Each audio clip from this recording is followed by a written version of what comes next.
Welcome to our first workshop of the semester called the Ins and Outs of Turabian. My name is Alika. I'm the Associate Director of Student Success. And in this back corner, you'll see Liz and Morgan. They're our peer tutors. So if you guys need follow-up assistance with Turabian or anything else, you can talk with them and get an appointment. So really quick, you guys will see the Success Skills Workshop flyer. You're going to have a couple of things on your table. This just lets you know all of the events that we have. So the next one will be in February, and it's the Ins and Outs of Research. So that'll probably definitely be another one you guys want to check out. And another big thing I want to go ahead and plug now, you're going to begin to hear about this a lot, is the advising fair. So basically what we do, it's in this room for 2 days, and we will advise you for the summer and fall semester. And then we have like raffles and giveaways and all this really fun stuff. So that will be coming up March 17th through the 18th. So that's coming pretty quickly. And then one of our personal favorites, we love doing academic things, but we're able to do things on mental health. And so we have mental health as a student, and Dr. Cassie Reed, who's over the marriage and family therapy program, will be going over just different topics and what affects you, anxiety, depression, all of that. So we always look forward to when she's speaking with us. So if you guys would just join me in prayer real quick, and then I'll introduce our speaker and we'll get started. Father, I thank you so much for this time. I thank you that you've called us here. I just pray, Holy Spirit, that you would give us wisdom, that we could retain the information, that you would just give us peace, that there wouldn't be any anxiety about the papers or what we know, we don't know. And I just pray that everyone would remember just what Christy shares. So I thank you for every person in this room. I thank you for our online community that will be watching this workshop later. In Jesus' name, amen. All right, so our speaker is Christy Simmons. She is amazing. She wears multiple hats. She's such a great person. So officially, her title is Senior Assistant to the Vice President of Enrollment Management and something else, Student Development. It's long. And then she's also the VA rep. So if we have any VA veterans here, she is your woman. But also she's a recent graduate of the MDiv program. So she can also help you in this area. So I'm going to give this over to Christy. Hey guys. I love how in any situation we sit as far away from the front row as possible. In church, in school, it's great. I had a professor, not here, because our professors don't do this. He would always say it is statistically proven that if you sit in the back row, you are more likely to fail than you would in the front row. And he'd be like, y'all are going to fail. Every semester he would say that. He was terrible. But anyway, I always sat in the back too, so.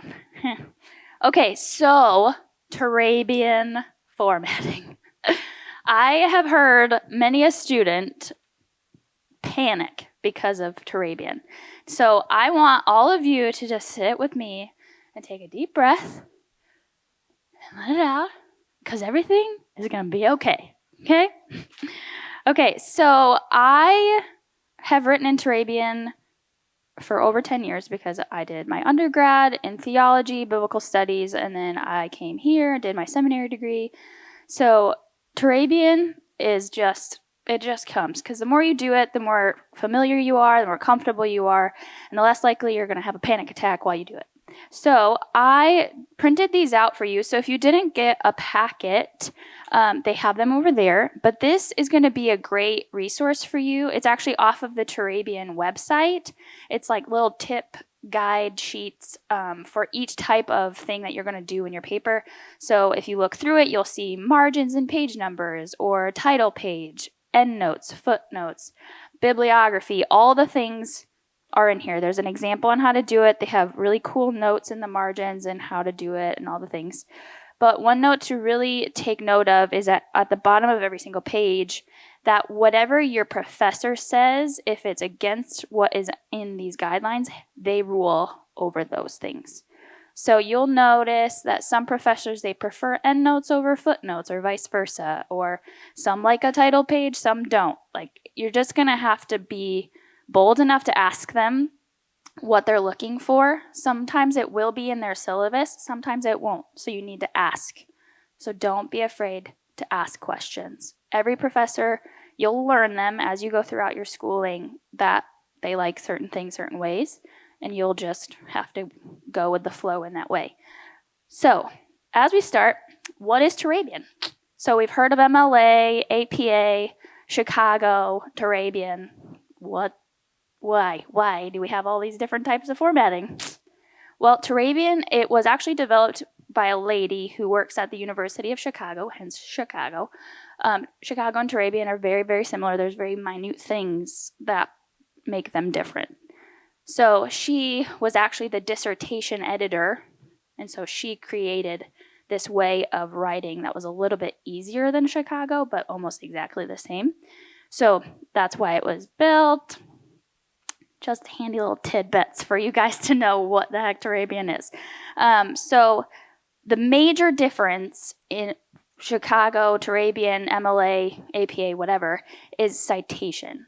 So how you write your footnotes, your endnotes, or your bibliography. That's going to be the biggest difference that you're going to find.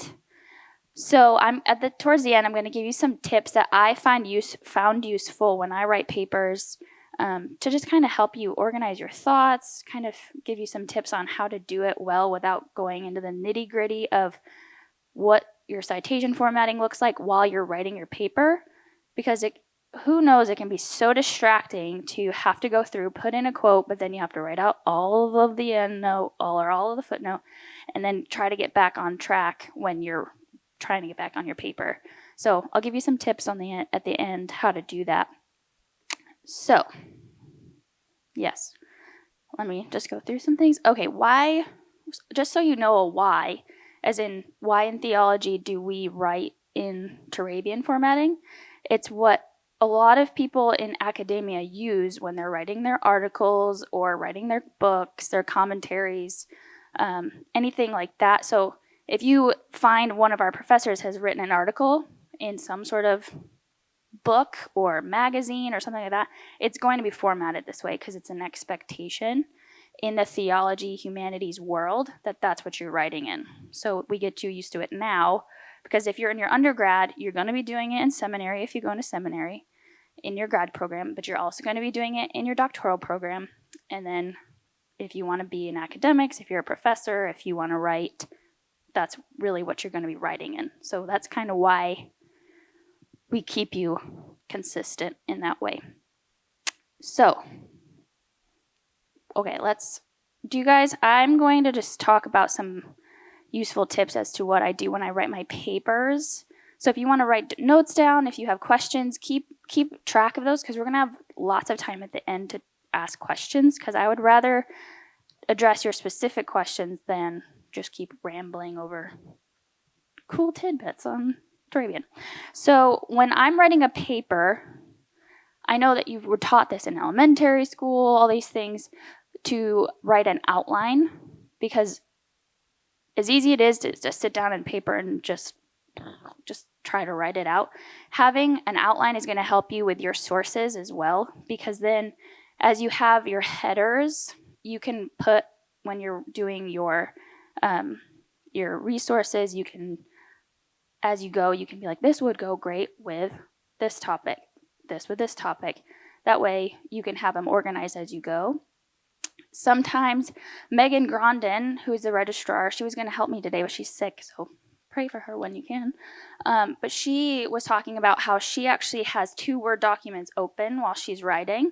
One will be her actual outline paper, and the other will be her sources. So she'll type them up and put them on, and she'll just have them ready so she can copy and paste them over. So it just helps if that's a tip that you can find useful. It's great. Also, for me, I know when I'm a very paper person, so I will copy any sort of section from a book that I'm using as a resource, or if I'm using a website or an article or something, I print it. That way I can highlight them, and I color coordinate my highlights. That way I'm like, okay, this section is on fast food in America, and this is going to be green in everything that I'm highlighting.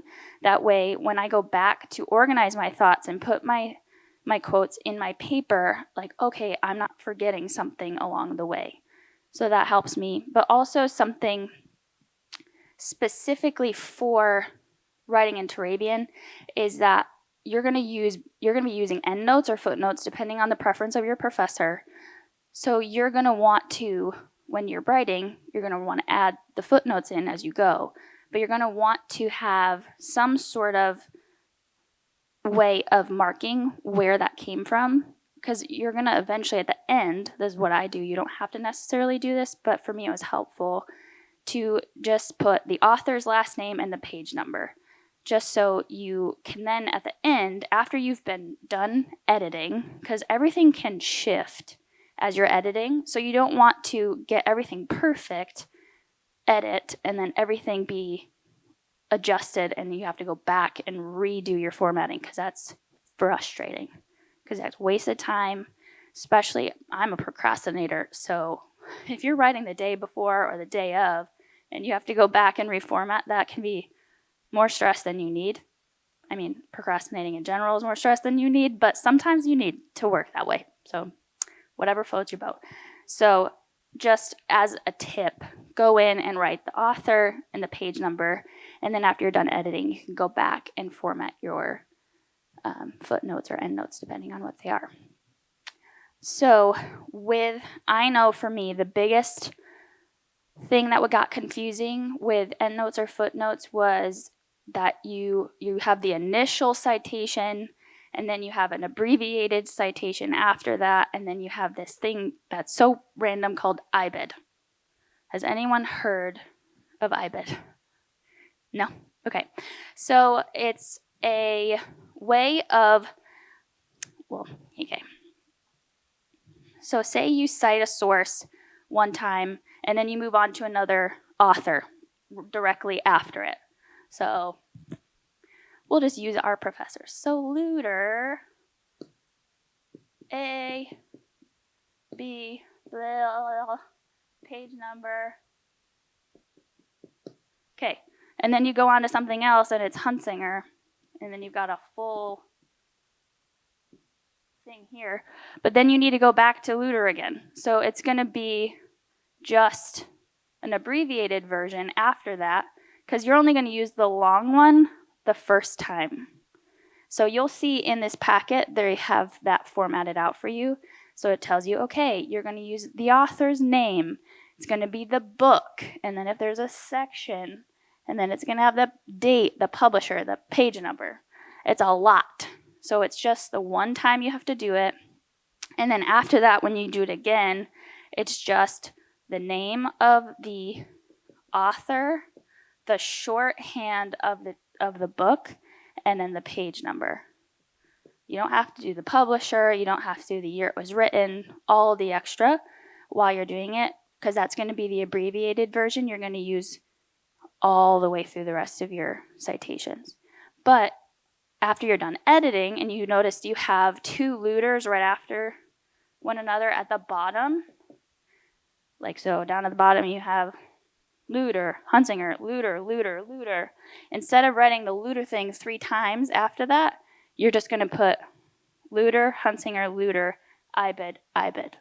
So it's literally IBID, page number. Does that make any sense? This is the most confusing part, promise. It's literally just I, B, I, D. It's Latin. So don't get confused. It's not a real word in the American language. So some professors, this is another question you're going to have to ask them, because some of them don't like IBID, because we've gotten rid of all of the other Latin terms that we usually use in formatting, except for IBID. And so some professors are fine, use it, great. Some don't want it. Gotta love choosy people. So, okay, because this is the most confusing part, because it's like, okay, why do we do all this work, and then we also have to have a bibliography at the end? It's a lot. So once you get it down, it'll get easier as you go. Especially when you only have to do like 3 or 5 pages, it's great. But then when you have to write hundreds of pages, like she has to write a dissertation, that's going to be a lot. Okay, so as you guys are preparing to write papers, I know that some of you have been away from school for a little while, or you've been a counseling major and you have to write a Bible paper for one of your other classes that you're in.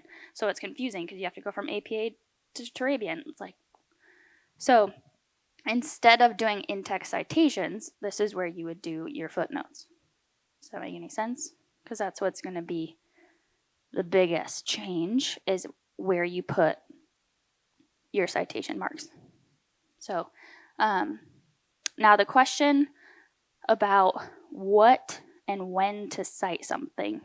So usually if you are using multiple sources throughout a section of your writing, you don't need, if you put one quote and then you write a couple of your own words and then you do another quote and then a couple of your other words and then you're paraphrasing, but it's all the same source, you only have to source it one time. So you don't have to have like 1,500 footnotes because you used one source all these different times. You only have to use it once, depending on the paragraph structure that you created. So just keep that in mind as you're writing. It's good. It's good. And like they've said, you can go down to the Success Center. They are great. I've listened to them as they tutor people. They have a lot more patience than I do, but they are a great resource.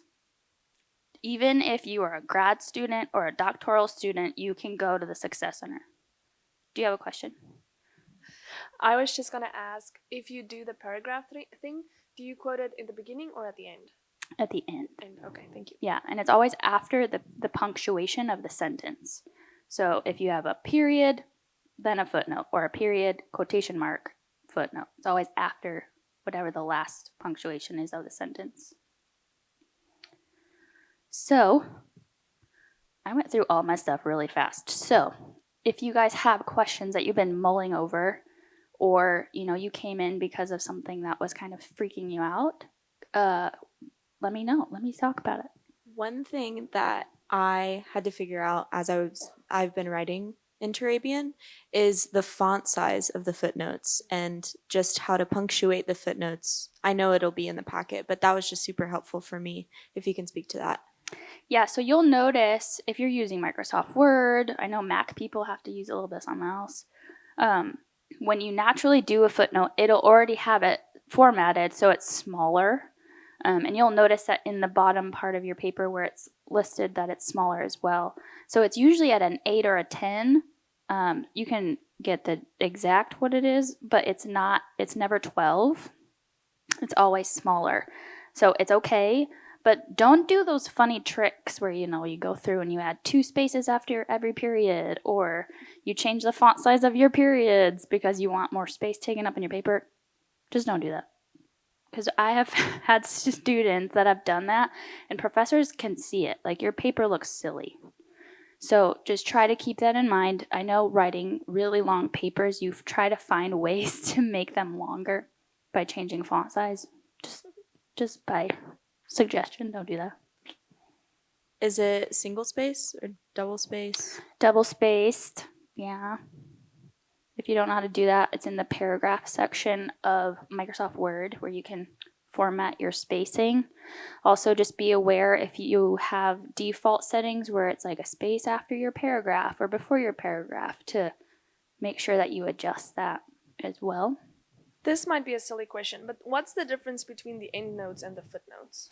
So endnotes are literally at the end of your paper.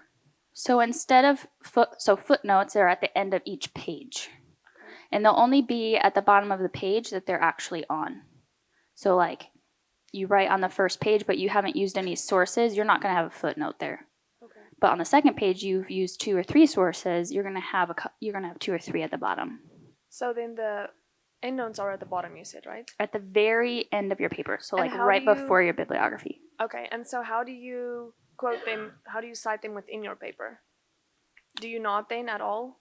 What do you mean? Say that one more time. So say I quoted something out of my book, Mhm. and I need to add an endnote. Do you like make any markings within your paragraph that's where you're gonna cite it, or do you just kind of write it and then at the bottom you just Nope, have? you'll actually, so right at the end of the sentence that you quoted, Mhm. that's where you'll add a footnote or an endnote depending on what you're using. So I know Microsoft Word like it's the back of my hand. So you can go and actually on the headings at the top, you go to the references part and you click add footnote or add endnote, and it'll add it for you and direct you right to the bottom of the page. And then you can type in your stuff and then go back to writing. Can you clarify basically with endnotes and footnotes, you're still citing the exact same way, but it sounds like the way you're placing it in your paper is different. Is that correct? Or can you elaborate on that?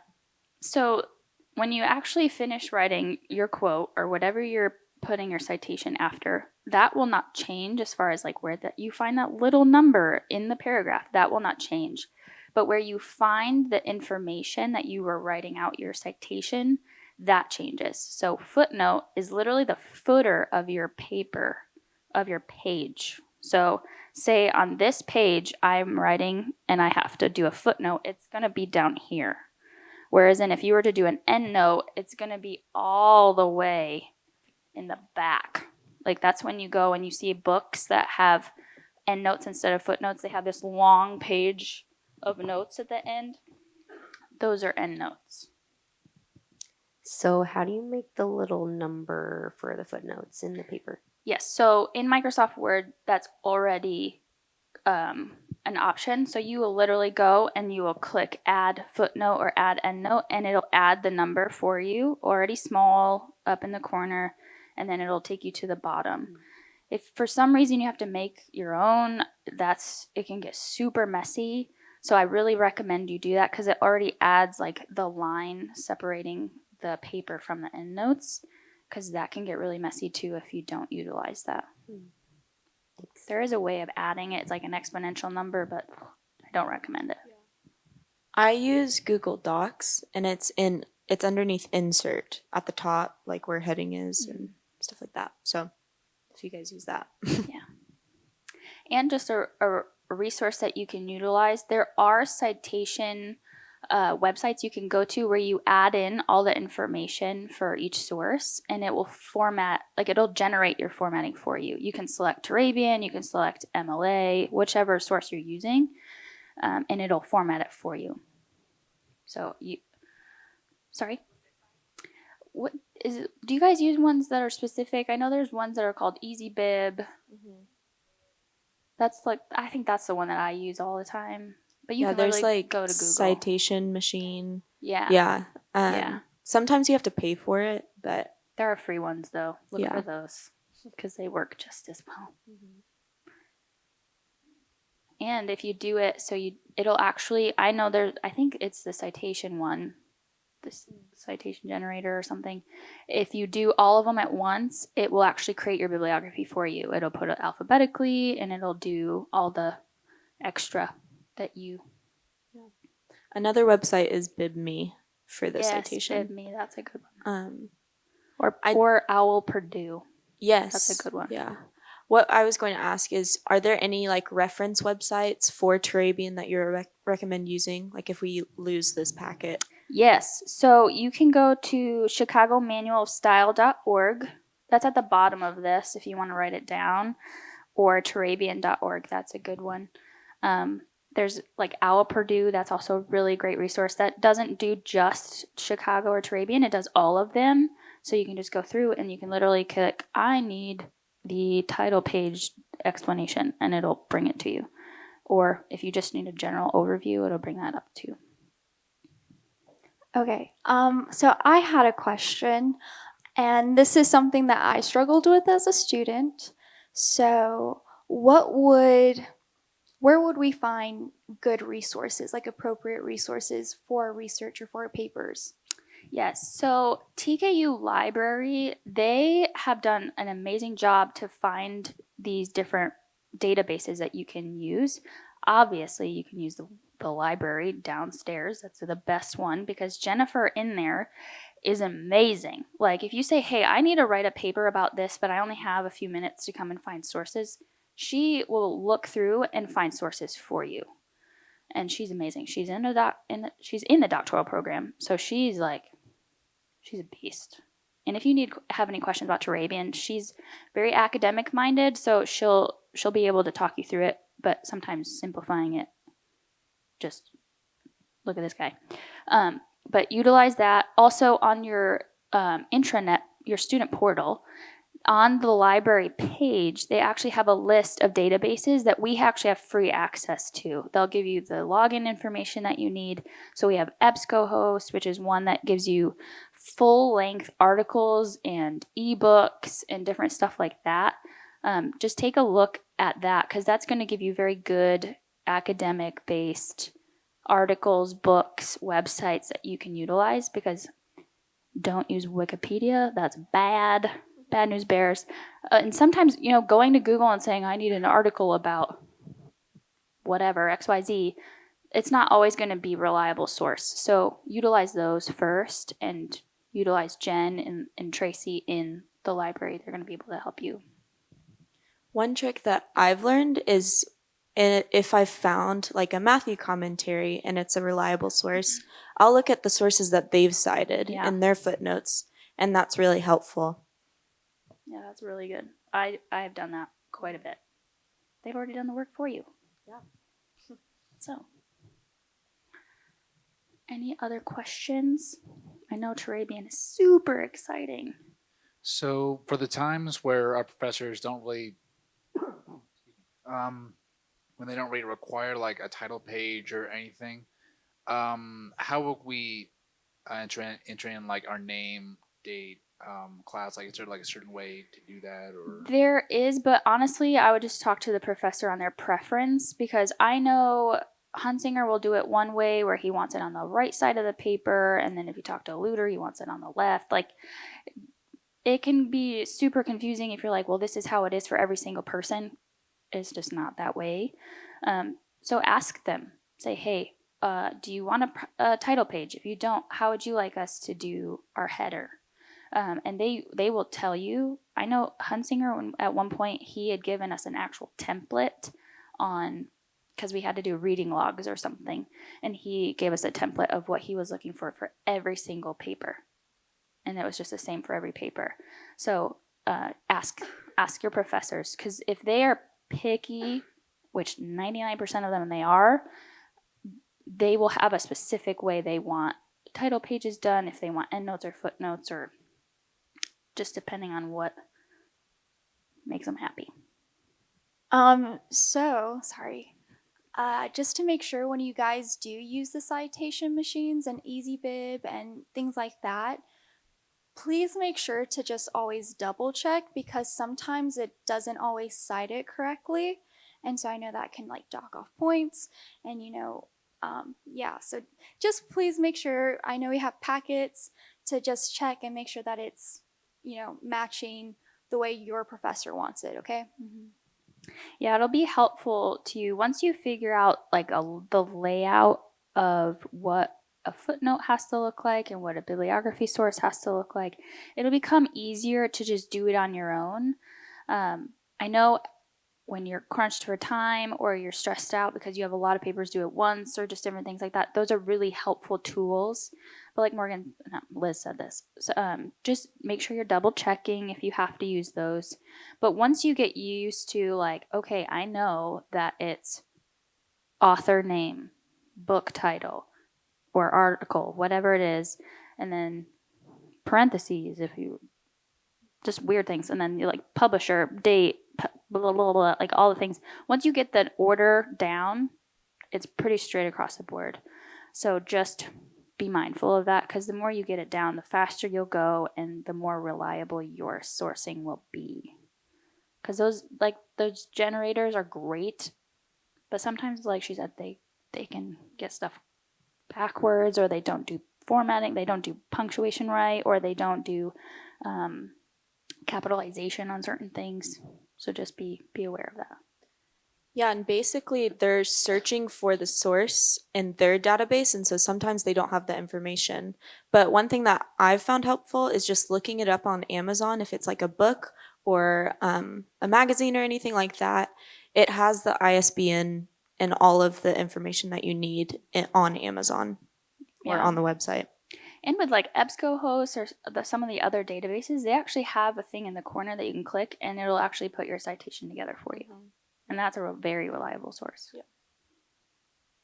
So utilize the sources that we have, our staff and faculty have done really lot of great work to help you as easy as possible to get things done in an academic high standard.